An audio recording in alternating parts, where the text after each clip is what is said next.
Alright, ladies and gentlemen, we're going to talk again about Batman v Superman Dawn of Justice, and we're going to look how it relates to the comics. But before I go on, if you haven't seen this movie, go see this movie.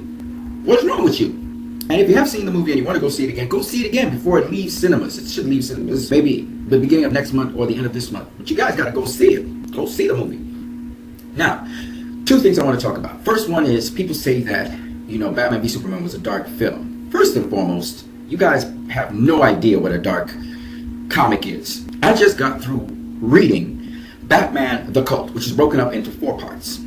It's extremely dark, okay? People were saying that Batman, there was too much dreams in the movie 1, and then Batman was manipulated by Lex Luthor. Well, guess what?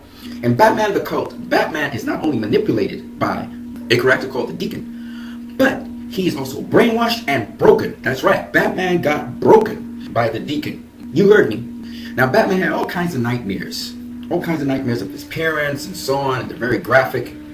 And what's interesting is people talk about there were too many dream sequences in Batman v Superman, but that's typical of the comics. And in these comics, another person was saying, I don't like the Batman where you see the scenes where Thomas Wayne, he makes a fist and attacks his opponent. And guess what? In Batman's flashback, Thomas Wayne in Batman the Cult, he makes a fist and he goes to attack the robber that's robbing them with a gun. Okay? It's not only done in Frank Miller's The Dark Knight Returns, but it also is done in this comic. Because, you see, a lot of people haven't even read the comics. You know what I mean? They haven't even read the comics.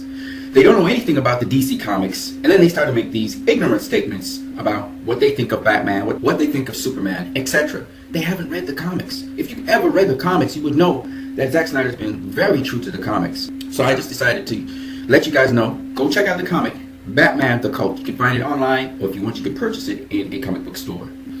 That comic elucidates, again, seeing the fragility of Batman's psychology. Batman's a very damaged character, so he has nightmares a lot. Batman has a lot of nightmares in his life.